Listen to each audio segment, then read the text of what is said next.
Terwyl ons net so staan, kom ons buig ons hoofde.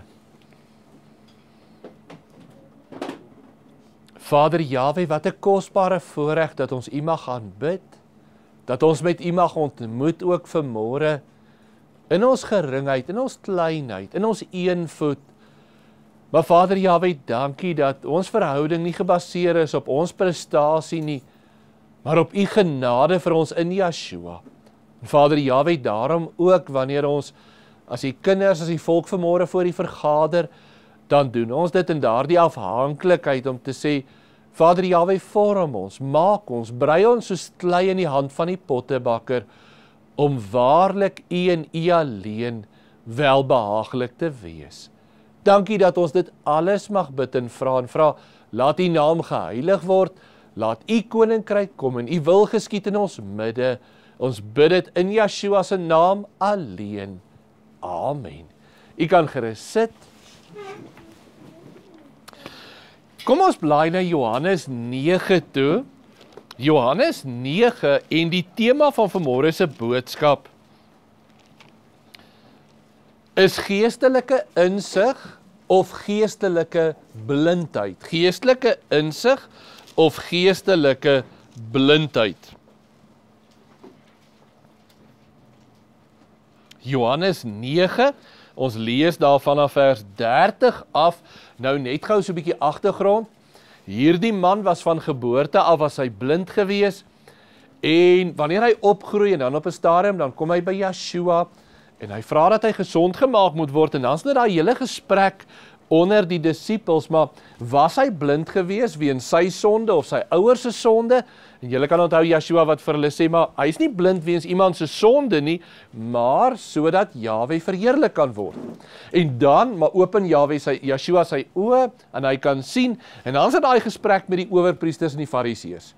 Die owerpriesters en die fariseërs hoor wat gebeur het, hulle roep die man, hulle vra vir hom, maar wat het gebeur? En hy sê, ek weet nie, al wat ek vir julle kan sê is, ek was blind, en hy het my gesond gemaak dat ek kan sien. En wanneer hulle nie 'n genoegsame antwoord by hom kry nie, dan kom die fariseërs, die owerpriesters, en hulle sê, maar ons kan hom nie glo nie, kom ons vra sy ouers. En hulle laat sy ouers kom, en hulle vra vir sy ouers, was dit so dat hierdie seun van geboorte af blind is? En hulle sê, hulle weet niks nie, al wat ons weet is, die seun was blind gebore, maar nou kan hy sien, maar hy's groot genoeg. Dis interessant, hulle gebruik as presisie woorde om te sê, hy's oud genoeg, vra homself. Want hulle was bang vir die owerpriesters en die fariseërs.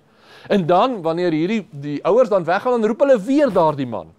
En dan sê hy vir hulle, maar ek kan nie vir julle verder sê as dit nie, vra hom. Ek was blind en nou kan ek sien. En dan is dit daai amper asof hy vir hulle sê, dis al wat ek weet, en dan sê hulle vir hom, maar is jy dan nou 'n volgeling van hierdie man? En die einde daarvan is, dat hulle hom uitban uit die sinagoge uit, en dan, wanneer hulle hom uitban en hom veroordeel, dan kom hierdie man by Yeshua. En nou lees ons vanaf vers 30 af. Die man antwoord en sê vir hulle, hierin is tog iets wonderliks, wanneer hy daar by die fariseërs en skrifgeleerdes is, dat julle nie weet van waar hy is nie, en hy het my oë geopen. En ons weet dat God nie sondaars verhoor nie, maar as iemand Godvreesend is en sy wil doen, die verhoor hy. Van ouds af is dit nie gehoor, dat iemand die oë van blindgebore mense geopen het nie. As hy nie van God was nie, sou hy niks kon doen nie. Hulle antwoord en sê vir hom, jy is heeltemal in sonde gebore, en leer jy ons? Julle hoor waarna toe gaan hulle terug? Hulle gaan terug, jy is in sonde gebore, hoekom? Want jy was blind gebore. Julle kan onthou wat Yeshua gesê, dis nie deur sy sonde of sy ouers se sonde nie, maar sodat Jahwe verheerlik kan word. En hulle het hom uitgeban. Yeshua het gehoor dat hulle hom uitgeban het, en toe hy hom kry, sê hy vir hom, glo jy in die Seun van God? En hy antwoord en sê, wie is hy, meester, dat ek in hom kan glo? En Yeshua sê vir hom, jy het hom gesien, en hy wat met jou gespreek, dit is hy. Toe sê hy, ek glo meester, en hy het hom aanbid. En Yeshua sê, tot 'n oordeel het ek in hierdie wêreld gekom, sodat die wat nie sien nie, mag sien, en die wat sien blind mag wees. En die van die Fariseërs wat by hom was, het dit gehoor en vir hom gesê, is ons dan ook blind? Yeshua antwoord hulle, as julle blind was, sou julle geen sonde hê nie, maar nou sê julle ons sien, daarom bly julle in julle sonde. Die tema van vanmôre, geestelike insig of geestelike blindheid.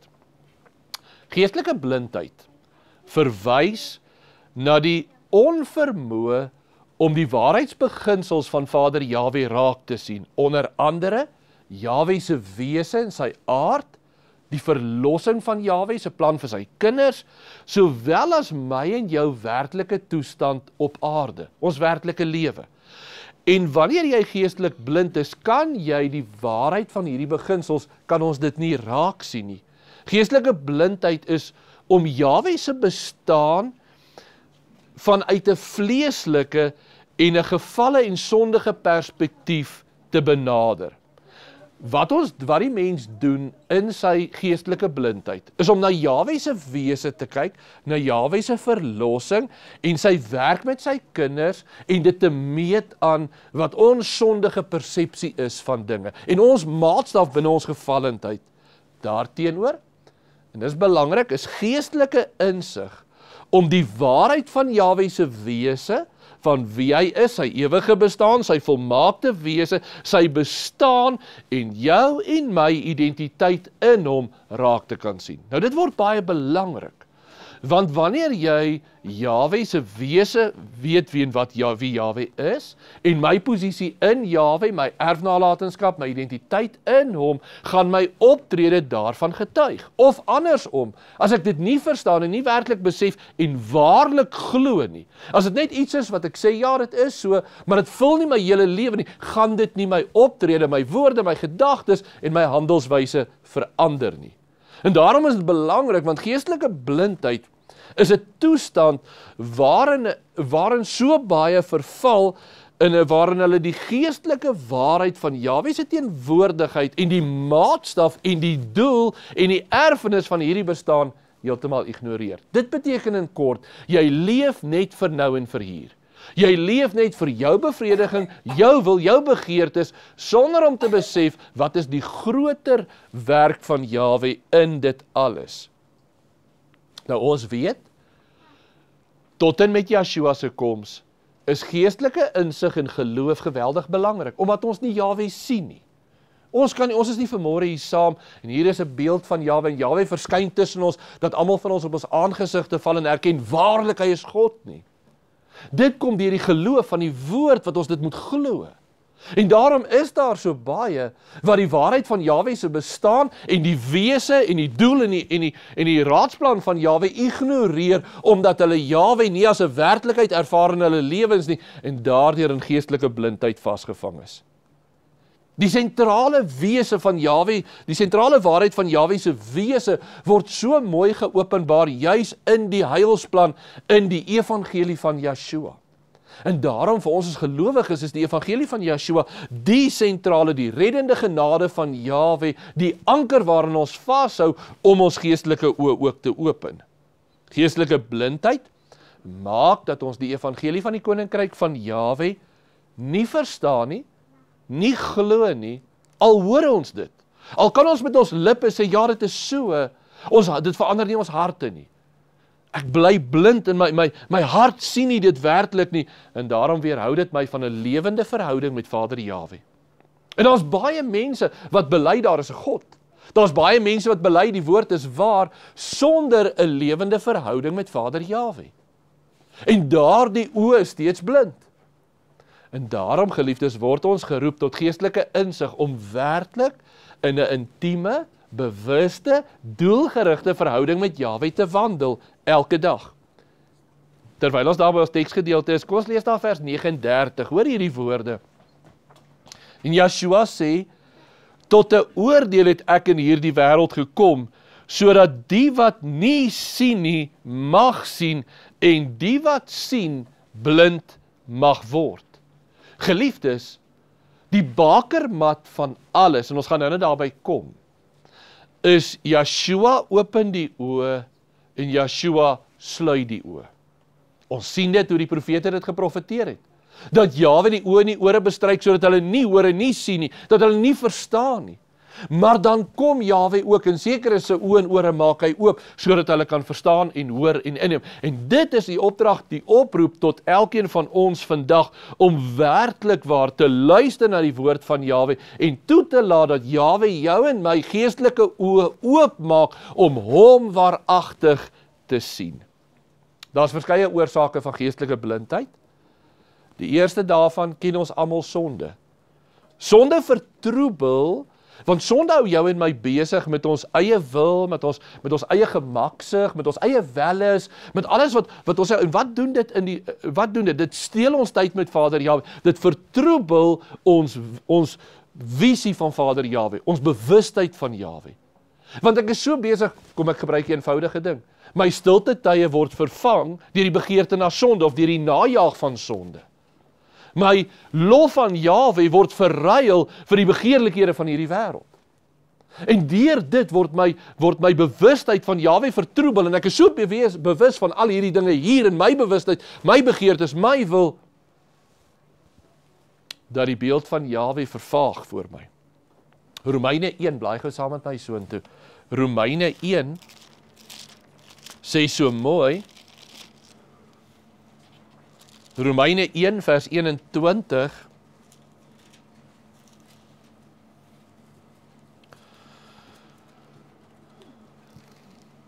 vers 21, omdat hulle, alhoewel hulle God geken het, hom nie as God verheerlik of gedank het nie. Hoor mooi, hulle is bewus van Jahwe, hulle word gekonfronteer met Vader Jahwe, die woord van Jahwe spreek tot hulle, maar hulle erken Jahwe nie as God nie. As hulle, vers 21, omdat hulle alhoewel hulle God geken het, hom nie as God verheerlik of gedank het nie, maar hulle het dwaas geword in die oorlegging en hulle onverstandige hart is verduister. Terwyl hulle voorgee dat hulle wys is, het hulle dwaas geword. En hier is 'n belangrike beginsel waartoe ek nou terugkom, maar eers wil ek stilstaan by die geestelike blindheid. Geestelike blindheid is om die waarheid van Jahwe te sien, maar dit te ignoreer. Aan te gaan met my eie lewe, dit raak nie my hart nie. Ek gee nie oor daarin nie. Ek hoor dit, maar dit gaan by my verby. En ek erken Jahwe, ek eer Jahwe, ek dank Jahwe nie. Die woord sê baie duidelik dat wanneer ek dan nou in plaas daarvan kies om eerder die sonde te doen. Want die sonde maak ons harte, die helder beeld van Jahwe, vertroebel dit. Die sonde bring in my, kom ek vra gou, as ek so vir u kan vra vanmôre, wat maak bitterheid met jou hart? Wat maak jaloesie met jou hart? Wat maak woede met jou? Jy is so besig daarmee, jy raak so versonke daarin, dat die beeld van Jahwe vervaag. Jou bitterheid neem oor, dis al waarin jy kan dink. Jou jaloesie, jou woede maak jou, ons sê self, woede maak jou blind. Jy tree op in dwaasheid, want geen woede bring vrug voort nie. Woede bring altyd hartseer, bring die sonde en die verkeerde na vore. En so elkeen van die sondes wat ons toelaat in ons lewens, vertroebel die beeld van Vader Jahwe, en dit bring hierdie vreemde, hierdie vleeslike gesindheid in ons na vore. Die tweede ding wat ons geestelik blind maak, is trotsheid en eie geregtigheid. Nou die Bybel is baie duidelik in Spreuke 16 vers 18, dat trotsheid kom altyd voor die val, en hoogmoed kom altyd tot 'n val. Hoor mooi, wat doen trotsheid en eie geregtigheid? Dit maak my verhewe, dat ek Jahwe nie nodig het nie, dit maak my onafhanklik, en dis waar ons almal se vlees wil wees. Elkeen van ons se vlees wat heers, of ons dit nou wil erken of nie, my vlees wil onafhanklik wees. En wanneer in Yeshua se tyd het dit in die Fariseërs en die owerpriesters 'n geregtigheid aangeneem, waarin hulle deur die wet geregtig wou word, en nie deur Yeshua nie, deur hulle eie prestasie, deur hulle eie optrede. En die oomblik wanneer ons daar is, vertroebel dit die beeld van Jahwe.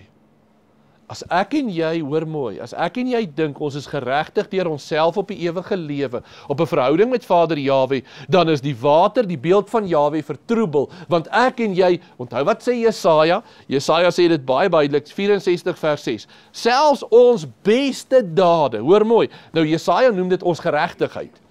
Selfs ons beste dade is 'n besoedelde kleed of 'n verwerplike kleed voor Vader Jahwe. En daarom kan ons 'n direkte perspektief kry, want as ons 'n helder perspektief het op Vader Jahwe, het ons 'n helder perspektief op my eie gebrokenheid. En daarom is trotsheid en eie geregtigheid, wanneer ek en jy voor Jahwe staan.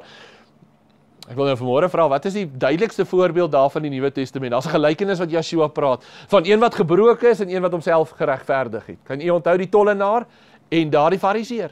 Daardie fariseer wat dan sê, dankie tog, ek is so wonderlik en ek is so oulik en ek behoort aan Jahwe en ek dien hom en ek doen al hierdie dinge. En daai tollenaar wat sê, ek is nie eens waard om op te kyk na Jahwe nie. Die tollenaar het die regte beeld van Jahwe, want die tollenaar besef, ek is gebroken en Jahwe is heilig, heilig, heilig. Wanneer ek en jy die verkeerde beeld het deur ons eie geregtigheid en selfverheffing, kan ons nie Jahwe sien in sy heerlikheid en in sy heiligheid nie. En daarom is hoogmoed en trotsheid en eie geregtigheid 'n geweldige, ek wil sê, 'n gat om in te val. Blaai gou dan na Romeine 10 toe. Romeine 10. En ons sien dit hoe die volk so dikwels daarin verval. Romeine 10 vers 1. Broeders, die verlange van my hart in 'n gebed wat ek tot God vir Israel doen, is tot hulle redding. Want ek getuig van hulle dat hulle 'n ywer vir God het, maar sonder kennis. Want omdat hulle die geregtigheid van God nie ken nie, en hulle eie geregtigheid probeer oprig, het hulle hul aan die geregtigheid van God nie onderwerp nie. Waarvan praat Paulus hier? Wat het die fariseërs en die skrifgeleerdes, wat 'n ywer vir Jahwe gehad het, wat het hulle gedoen? Hulle het Yeshua verwerp. Hulle wou hulle eie geregtigheid opwek. Hulle wou hulle eie loon, en in dit het hulle die beeld van Jahwe gemis. Die eerste punt dan, wat die beeld van Jahwe skade en sonde in my lewe. Die tweede een is eie geregtigheid, selftrotsheid. Die derde een wat ek daarby wil aansluit is ongeloof. Ongeloof sluit ons af van Jahwe af. Ongeloof maak dat my omstandighede, en dis belangrik, dat my omstandighede of my begeertes of die moedeloosheid van hierdie wêreld en dit waarmee ek gekonfronteer word, die beeld van Jahwe vertroebel. Ek wil vra vanmôre, as ek nou so Dries, gebeur het in ons lewens, Joe, gebeur het in ons lewens, Vanus, dat ons maklik toelaat dat die beeld van Jahwe vertroebel word deur my omstandighede. En ek is so bewus van my omstandighede in my stryd. Dink maar as jy vanmôre 'n stryd het, as daar iets is in jou hart waarmee jy worstel, of geworstel het 'n tydjie gelede, of wat ook al, en jy is so bewus daarvan, en wat doen dit? Die begeerte is dat dit so jou besig hou, dat jy die heerlikheid van Jahwe nie sien nie, dat jy Jahwe se goedheid, wie hy is, dat hy alles beheer, dat hy red, dat hy vashou, dat hy bewaar. Dalk is jou vrees om ten gronde of vernietig te word so groot, dat jy nie bewus is van Vader Jahwe nie. Dit vertroebel die beeld van Jahwe. Hebreërs 3, blaai saam met my daar in Hebreërs 3 toe. Hebreërs 3,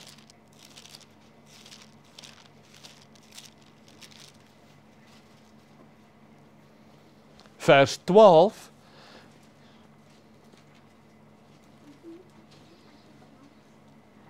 sorg daarvoor, broeders, dat daar nie miskien in een van julle 'n bose en 'n ongelowige hart is, deurdat hy van die lewende God afvallig word nie. Wat doen ongeloof?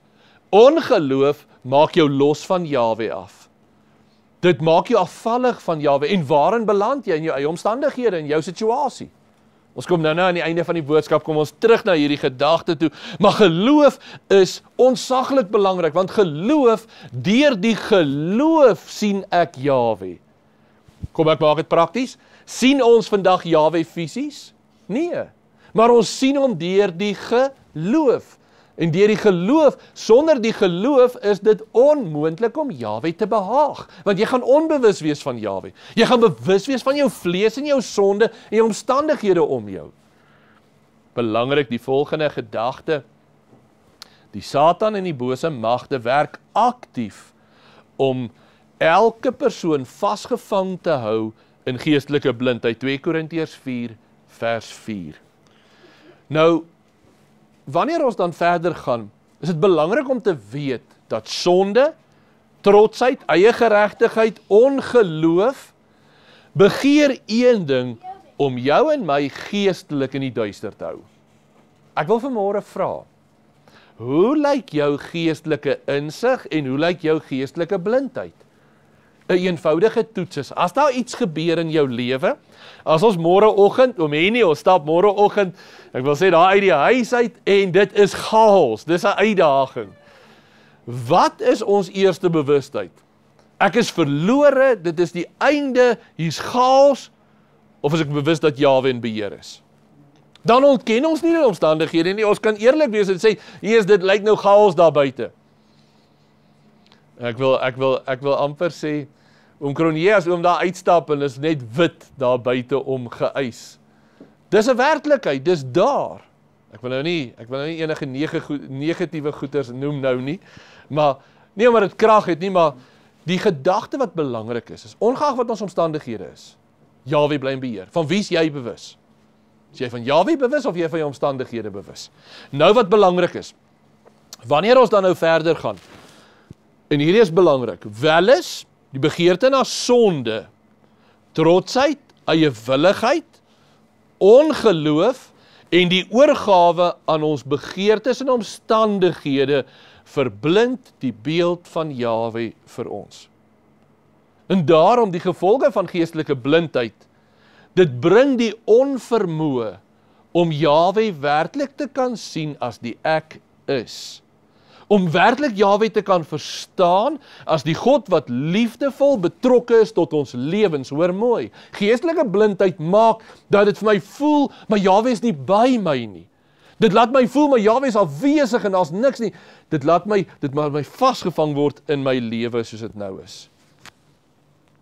Die tweede ding wat belangrik is, geestelike blindheid bring die verkeerde interpretasie van die skrif. Geestelike blindheid maak dat die mens die Bybel interpreteer volgens sy eie begeertes en wil, en hierdie is baie belangrik, julle kan onthou, toe ons gepraat het oor Israel, hulle het 'n ywer vir Jahwe, maar sonder kennis. En so baie keer word die Bybel geïnterpreteer en gehandel vanuit die mens se vleeslike begeertes uit. Hulle vorm 'n verwronge beeld van Jahwe, uit die woord van Jahwe, volgens hulle eie begeerlikhede. En daarin kan ons altyd sê, wat is die fokus? Die fokus van ons interpretasie van die woord van Jahwe moet altyd deur Yeshua wees. Nie myself nie. Nie my begeertes nie, nie my wil nie, maar deur die openbaring van Yeshua. Want dit bring 'n skeiding tussen ons en Jahwe. Die sonde bring die onvermoë om Jahwe werklik te sien. Dit bring die verkeerde interpretasie van die woord na vore. En derdens, dit bring 'n skeiding tussen ons en Vader Jahwe. Matteus 15 vers 14 sê so mooi, kom ons blaai saam soontoe, Matteus 15. Hy sê dit so mooi dat, en ons moet so versigtig wees daarvoor.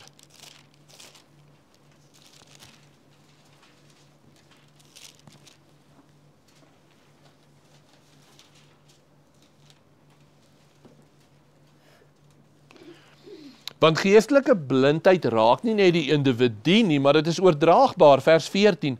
Laat hulle staan, hulle is blinde leiers van blindes. En as 'n blinde 'n ander blinde lei, sal hulle albei in die sloot val. Is daar baie verleiers? Is daar baie wat sê, dis Jahwe se wil, maar die woord verkeerd interpreteer, by die verkeerde bees? Absoluut. En daarom is dit so belangrik dat elkeen van ons, en daarom is die absolute maatstaf, is geestelike insig om in Yeshua die heerlikheid van Jahwe te sien, maar ons gaan nou daarby uitkom. Kom ons vra dan eers die vraag, hoe beveg ons geestelike blindheid? Eerstens moet ons dit bely, en ek wil hê elkeen moet gou opkyk. Deur Jahwe se genade, en Jahwe se genade alleen, kan geestelike blindheid in my lewe oorwin word. Dis nie 'n menslike handeling nie. Dis die genade van Jahwe in ons. Tog is dit belangrik dat ek en jy doelgerig aan die werk van Jahwe oorgee. En ek wil jy moet dit hoor. Dis belangrik dat ek en jy doelgerig oorgee aan die werk van Jahwe, sodat ek en jy deur geloof elke oggend ons lewens oorgee aan Vader Jahwe. Blaai dan na Efesiërs 1 toe. Efesiërs 1. Daai pragtige getuienis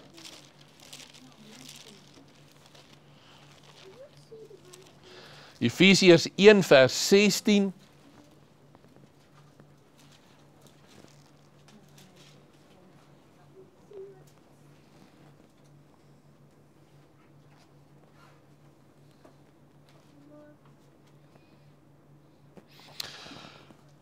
Hou ek ook nie op om vir julle te dank, as ek aan julle in my gebede dink nie, dat die God van ons meester Yeshua Messia, die Vader van die heerlikheid, aan julle die gees van wysheid en die openbaring in kennis van hom mag gee, verligte oë van julle verstand, sodat julle kan weet wat die hoop van sy roeping en wat die rykdom van die heerlikheid van sy erfdeel onder die heidene is.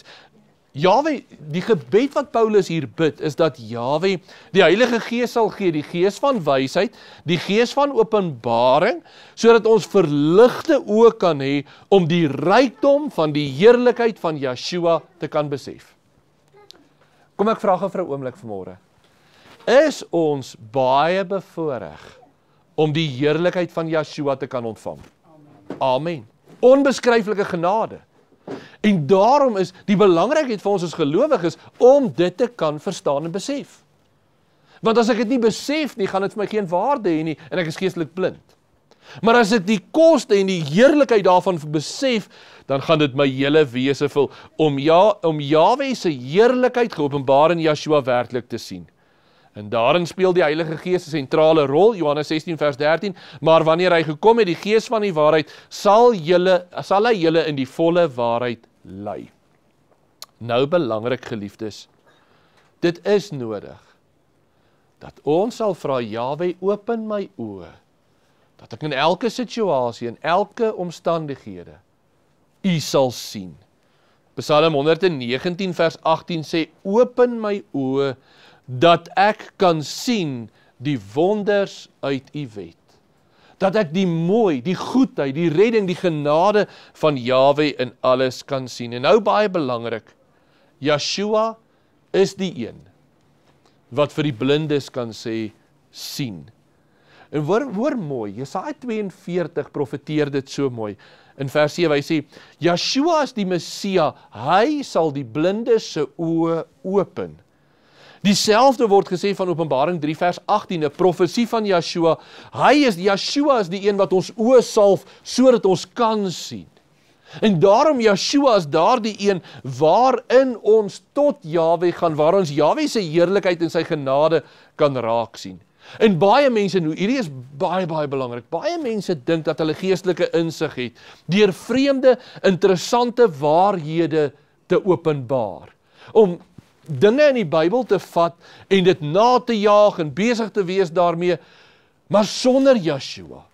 Om 'n tema of 'n ding waarna die Bybel verwys in 'n verbygaande oomblik, om dit te vat en daarvan amper wil ek sê 'n afgod te maak. Dis nie geestelike insig nie. Dis amper asof daar in ons mense iets is, in onsself, en ons moet erken, waar dit vir ons lekker is om iets te kan vat, en ek wil nou sommer 'n voorbeeld vat, soos die Nephilim.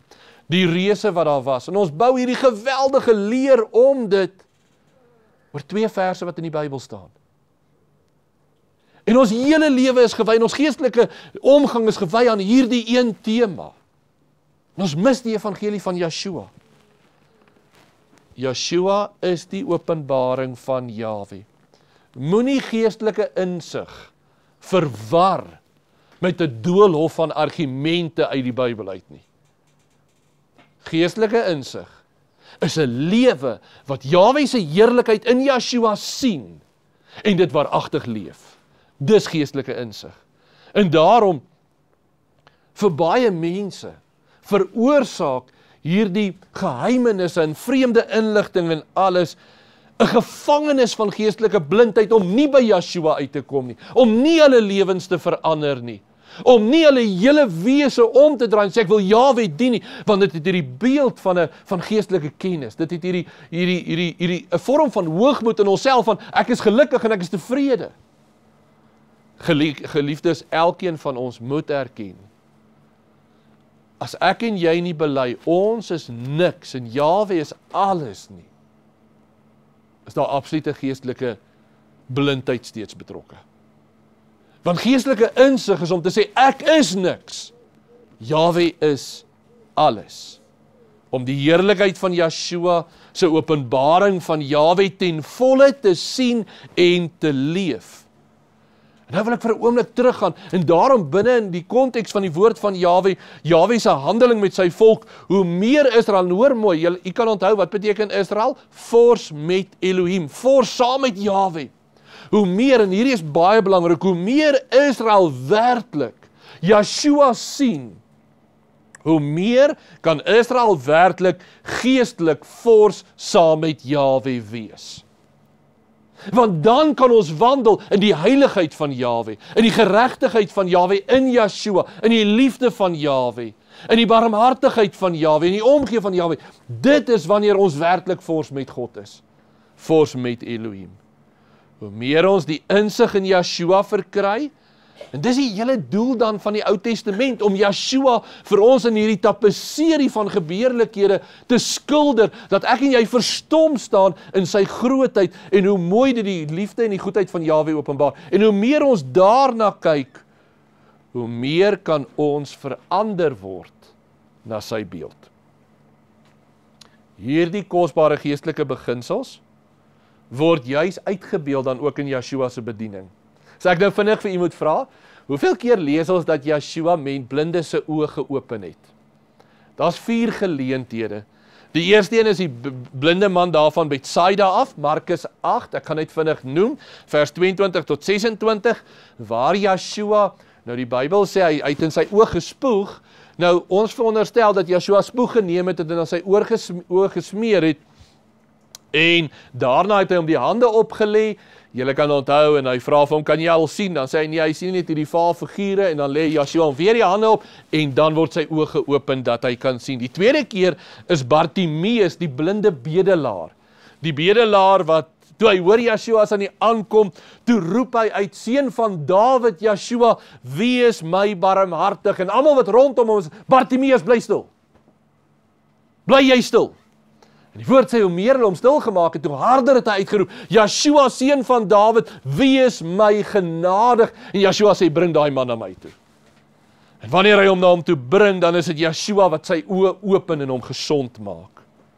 Die derde voorbeeld is die voorbeeld wat ons gelees het vanmôre, die man wat blind gebore is, Johannes 9. Waarin Yeshua hom ook gesond gemaak het, en in hierdie geval het Yeshua op die grond gespoeg, en van die spoeg modder gemaak. Is interessant, elke keer in 2 gevalle dat die spoeg 'n rol gespeel het in die genesing van hulle wat nie kon sien nie. En hy maak modder van sy spoeg op die grond, en hy smeer dit aan die man se oë, en hy sê, gaan na die bad van Siloam toe en gaan was dit af, en die man se oë is geopen. Die 4de ene is nog 'n blinde wat uitgeroep het, Yeshua, wees my barmhartig, seun van Dawid. 2 manne en hulle oë is geopen. Die fisiese handeling van Yeshua om oë te open was 'n pragtige beeld van die geestelike handeling om oë te open. As ek vir u kan vra, kan u dink aan 'n geleentheid waar, ek gaan 'n leidraad gee, waar 2 persone se oë eers toegemaak was om dit nie te kon sien nie, totdat Yeshua beskik het dat hulle oë geopen word om te kan verstaan. Kan julle onthou, na Yeshua se sterfte, na sy opstanding, is daar 2 manne wat op reis is, Emmausgangers. Ons praat van die Emmausgangers, hulle is op pad na die stadjie Emmaus toe. En hierdie 2 manne stap en hulle praat oor hierdie dinge wat gebeur het, en die volgende oomblik, dis sê die woord, en Yeshua het hulle gesien, en hy het na hulle toe gegaan, en toe hulle weer sien, toe stap hy saam met hulle. En hy vra vir hulle, maar waaroor praat julle? En hierdie manne vertel vir hom van, is jy dan 'n vreemdeling? Weet jy nie wat gebeur het in ons stad nie? En hulle vertel vir hom al hierdie dinge wat gebeur het. En is so treffend, kom ons blaai daar na Matteus 24 toe. Blaai gou daar vir my na Johannes toe, skus.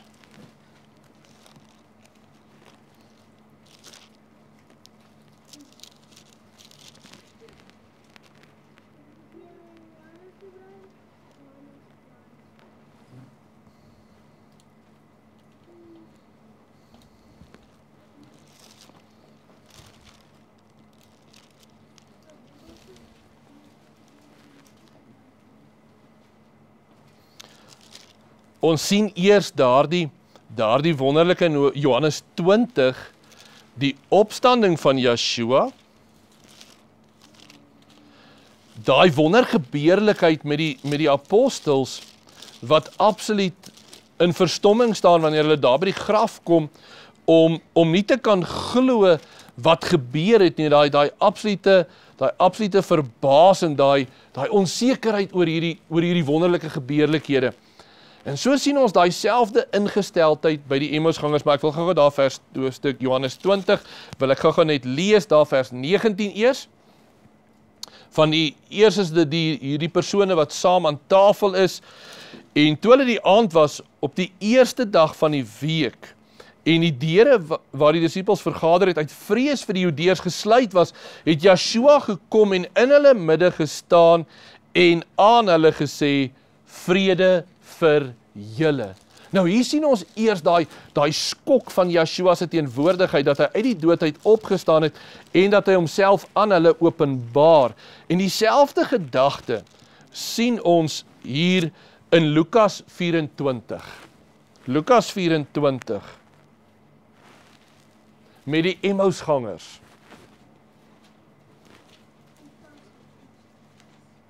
En ons lees daar vanaf vers 17 af. En hou nou in gedagte hier die absolute verstomming dat hy lewe, vers 17. En hy sê vir hulle, watter woorde is dit wat julle met mekaar loop en wissel? En waarom is julle bedroef? En die een vir wie sy naam Kleopas was, antwoord en sê vir hom, is u alleen 'n vreemdeling in Jerusalem? En weet u nie van die dinge wat in hierdie dae daarin gebeur het nie? En hy sê vir hulle, watter dinge? En hulle antwoord hom, die dinge aangaande Yeshua die Nasarener, wat die profeet was, kragtig in werk en woord voor Elohim en die hele volk. En hoe hoor ons die owerpriesters en die owerstes en die owerpriesters hom oorgelewer het tot die doodstraf en hom gekruisig het. En ons het gehoop dat dit hy was wat Israel sou verlos. Maar nou is dit vandag met dit alles die derde dag vandat dit plaasgevind het. Maar sommige vroue uit ons het ons ook ontstel nadat hulle vroeg by die graf was, en toe hulle sy liggaam nie kry nie, het hulle gekom en gesê dat hulle hom ook in die gesig gesien het van die engele wat sê dat hy lewe. En sommige van die wat saam met ons was, het na die graf gegaan en dit net so gevind, soos die vroue ook gesê het, maar hom het hulle nie gesien nie. Vir 'n oomblik voor ons verder lees, wat is hier die toestand van die Emmausgangers? Het hulle verwagting gehad vir Yeshua? Ja. En hier skielik kom dit alles tot niks, en hoe lank is dit nou al na die tyd? 3 dae en niks het gebeur nie. Vers 25. En hy sê vir hulle, o onverstandiges, met harte wat traag is om te glo alles wat die profete gespreek het. Moes die Messia nie hierdie dinge ly en in sy heerlikheid ingaan nie? En hy het begin van Moses af en al die profete af en vir hulle uitgelê al die skrifte, die dinge wat op hom betrekking het. Daarop kom hulle na by die dorp waarheen hulle op reis was, en hy het gemaak dat hy, asof hy nie verder wou gaan nie. Net vir interessantheid, weet hulle op hierdie stadium wie dit is? Nee, al wat hulle hoor is hoe Yeshua vir hulle verduidelik en sê, hierdie alles is profeseë van Yeshua, maar hulle weet nog nie wie dit is nie. En dan maak hy asof hy wil weggaan, en dan sê die woord vir ons, vers 29, maar hulle het by hom aangedring en gesê, bly by ons, want dit is amper aand en die dag het gedaal. En hy het ingegaan en by hulle te bly. En toe hy met hulle aan tafel was, neem hy die brood in dank, en hy breek dit en gee dit aan hulle. Toe is hulle oë geopen, en hulle het hom herken, en hy het uit hulle gesig verdwyn. Yeshua hier, wanneer hy aan hulle openbaar, dan open hy hulle oë, om werklik te kan sien, maar hy is die Messias wat opgestaan het. Die vraag vanmôre aan elkeen van ons. Net soveel soos wat daardie Emmausgangers gehoop het op Yeshua, is daar baie van ons wat ook 'n verwagting het vir Yeshua.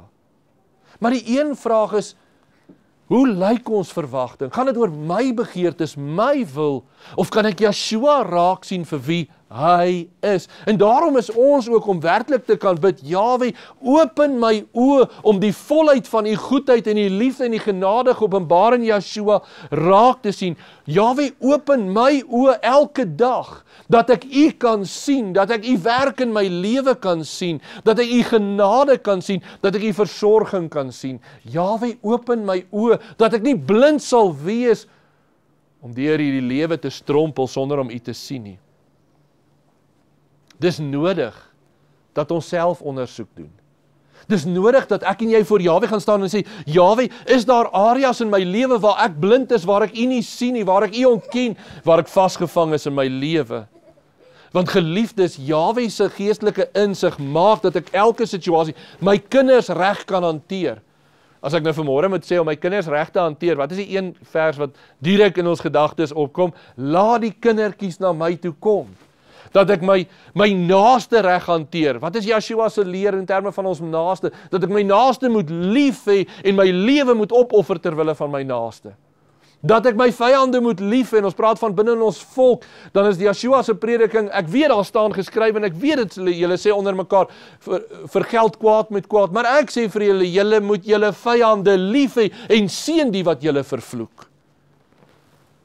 Om nie in dieselfde juk met die goddelose te trek nie. Die bewustheid en die anker en die geopende oë van Yeshua gee vir ons perspektief. Om reg te kan optree in elke situasie. Vir 'n oomblik wil ek terugkom. En hierdie is belangrik en ek in ons eie tyd. Deur die eeue heen, van geslag tot geslag, was daar 'n verskeidenheid van omstandighede. Daar was tye van oorlog op oorlog, trauma, sterfte, dood. Daar was ook ander tye van voorspoed, van vrede, van hoop en verwagting. En dan vir 'n oomblik wil ek terugkom na ons eie tyd vandag in 2025. Geliefdes, ek weet nie wie van julle dit weet nie, maar Suid-Afrika se omstandighede vandag in terme van ekonomies is die ergste wat nog ooit in Suid-Afrika se geskiedenis was.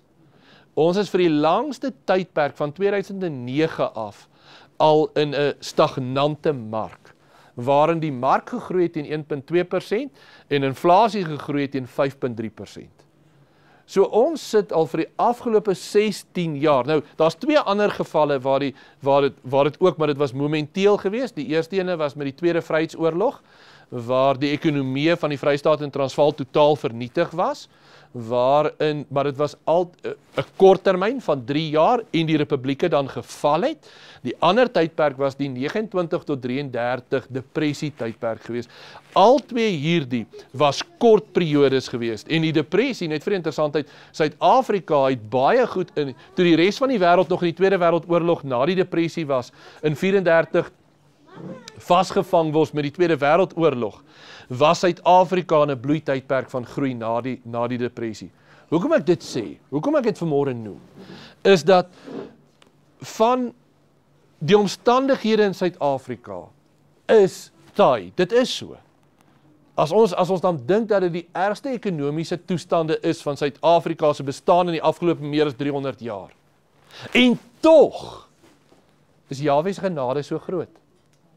Tog is Jahwe se beskerming en se voorsiening ongekend in hierdie omstandighede. En julle daarvoor, ons mis dit partykeer. Ons word so vasgevang in die omstandighede en dit wat ons sien met ons oë. Julle Jahwe se genade is ontsaglik groot en dis waarin ons bewus is. Tye verander, omstandighede verander, maar daar bly een konstante. Jahwe se teenwoordigheid. En die een gebed wat ons kan bid, Jahwe, help my om U waarlik te sien. Want die omstandighede gaan verander, gaan verbygaan, lewens gaan verby, maar daar's een wat konstant bly, ewiglik onveranderlik, die God van hemel en aarde. Daarom bly ons gebed, Jahwe, help my om U te sien. Nie my omstandighede, nie tyd waarin ek leef nie, dat ek oor alles U sal raak sien, dat ek nie sal verblind word deur my swakheid, my begeertes, my omstandighede, my wat ook al nie. Want net soos wat dit taai kan gaan, kan dit goed gaan en daai omstandighede kan my verblind. Maar dat ek Jahwe sal sien, te midde van my eie tyd, te midde van my omstandighede, te midde van alles, en ons sluit af, want terwyl die wêreld verander, bly Jahwe ewig dieselfde. En ek en jy word geroep om soos die blinde man uit te roep. Jahwe, my omstandighede vanmôre is dalk taai of baie goed. My omstandighede is dit of dat. My begeertes van my vlees is dit of dat. Maar help my om U te sien. Help my, open my oë om U in alles te sien, elke situasie, elke verhouding, alles in my lewe, want hoe meer ek Hom sien, hoe meer kan ek Hom leef. Ek kan nie Yeshua leef as ek Hom nie sien nie. Ek sluit af vanmôre, selfs al pas dit nie die mense rondom jou nie. Selfs al is dit soos daardie man wat uitroep, Yeshua, wees my genadig, en die mense om, bly stil. Dan is dit daardie man wat harder uitroep, Jahwe, help my om U te sien. Geliefdes, ook vir ons, is daar een gebed. Open my oë, dat ek my God in sy heerlikheid kan sien. Kom ons staan en bid ons saam.